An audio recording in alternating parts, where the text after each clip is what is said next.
There are tons of new and used cameras available in the market at various price points. You might think something like, just go for the most expensive one and you're good to go. But when it comes to actually choosing a camera that fits your specific needs, that's where the problems appear. What camera should you pick? Today, I'll share with you some key features to pay attention to when buying your first camera, so you can get the one that's just right for you. You can find a lot of camera reviews and comparisons on YouTube. To be frank, these days, nearly every camera is already well suited for shooting videos. Even a decade-old mirrorless camera from Sony will perform reasonably well. But remember, we're not just looking for a camera that can shoot video. We are looking for the perfect YouTube camera. Such a camera must meet certain criteria. For each of you, these criteria might be slightly different or have varying importance. It all depends on the content you are creating. So if I were on the hunt for my first video camera for YouTube,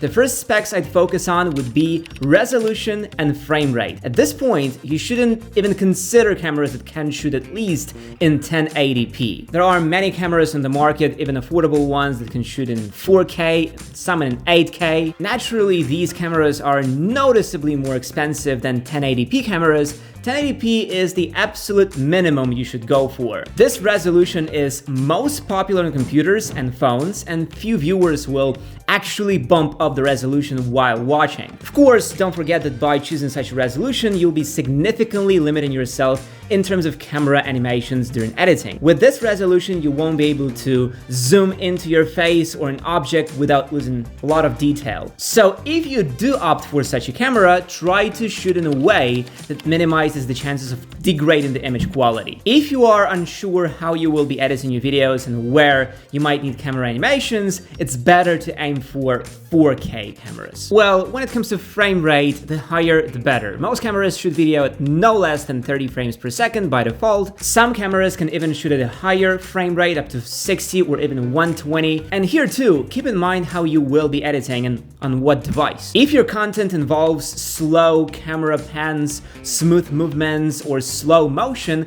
then in this case, the camera must shoot at least 60 frames per second. This way, when you slow down the video and stabilize it, you'll get the smoothest image possible. But if you are absolutely certain that the camera is needed only for recording your face, then 30 frames per second will be enough. Another critically important aspect is the audio output. If you plan to record not just video but also audio, buying a camera without an external microphone jack would be a bad decision. This is one of the most common mistakes made by novice YouTubers. Usually all the focus goes to resolution and frame rate while the audio output is ignored. If the camera lacks an audio output, you'll have to rely either on the camera's built-in microphones or an external microphone. Each of these methods has its own set of problems. Built-in camera microphones most likely won't give you good sound quality. Due to their small size and poor placement, the camera will capture not just your voice, but all the background noise as well, which is ideally you'd want to avoid. An external microphone, on the other hand, allows for high-quality recording, but then another issue arises: syncing voice and video. Manually getting the syncing right isn't that simple. Even a slight mismatch, which happens quite often, can make a good video unwatchable. Therefore, try to choose a camera with a 3.5mm audio jack for an external microphone. This way you can avoid issues with poor sound quality or the need to sync video and audio. In older cameras, this feature is not very common, especially in the budget and mid-range price brackets. In newer cameras, microphone jack is almost always present. Of course, sometimes there just aren't cameras in the market that meet those two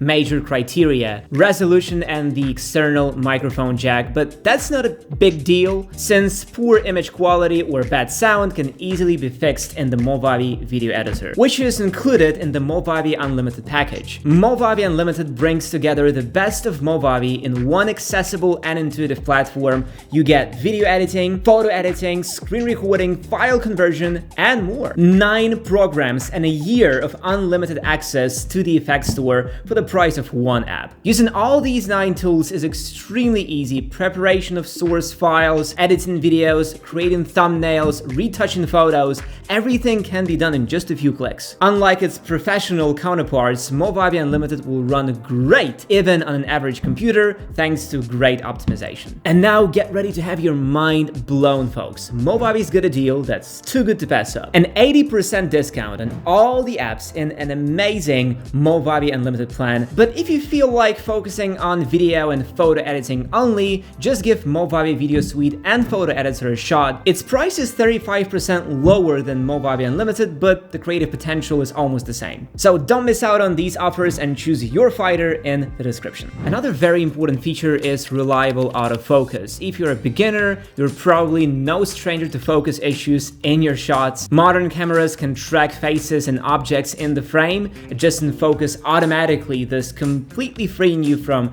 unnecessary worries. So make sure to research each available camera in advance to know exactly how good its autofocus is. The best in this area are Sony and Canon. These manufacturers currently offer the most powerful and awesome autofocus for the money. So definitely take a closer look at them, especially Canon's DSLRs. Sony's mirrorless cameras are usually a bit more expensive than traditional DSLRs, and Sony lenses also cost more. But if you have a chance to snag one of the relatively modern alphas for a reasonable price, definitely go for it. In addition to autofocus, I'd also keep an eye on stabilization. Stabilization in cameras is actually a rather complicated feature. Most often the stabilization is lens-based rather than in-camera. However, there are models that offer in-camera stabilization, which is when the sensor itself moves to stabilize the shot. In reality, all forms of stabilization are equally viable. The most important thing is that the stabilization is functional and genuinely effective. A good camera with poor stabilization will need the additional gimbal stabilizer, and those things can be quite pricey. Well, since I've already touched on lens-based stabilization, let's delve into the topic of lenses, particularly focusing on the lens mount. The lens mount is the mechanism that attaches the lens to the camera body.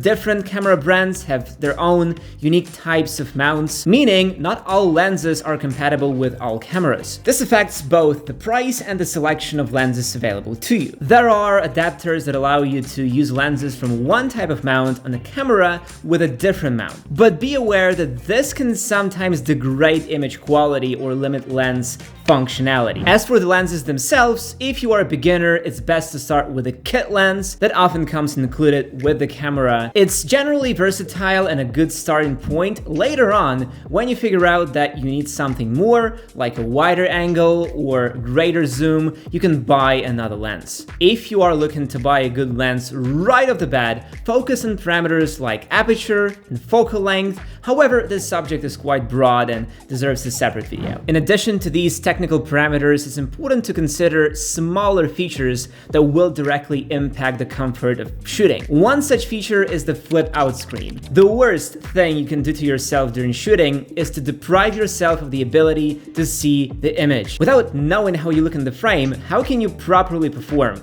Therefore, look for cameras where the screen can be flipped either upwards or to the side, so that while looking into the lens, you can also glance at this screen. Trust me, this is a really handy feature, the lack of which will lead not only to poorly framed shots, but also possibly to the need to reshoot everything if some video settings are incorrect. Also, don't forget about battery life. A camera isn't a smartphone. It's rare for a camera to record video for several hours, something nearly every smartphone can do. Therefore, opt for a camera that comes with multiple batteries or has the option for external power. Ideally, you want a camera that you can plug into an outlet while maintaining full functionality. This way you can record for as long as you wish. And that's another hidden issue that's hard to spot. To find out, you'll need to watch specific YouTube videos and reviews for each particular camera. Buying an overheating camera will simply create a problem for you. Even if it shoots the most beautiful video and records the best sound in the world, how long will your patience last if you have to take a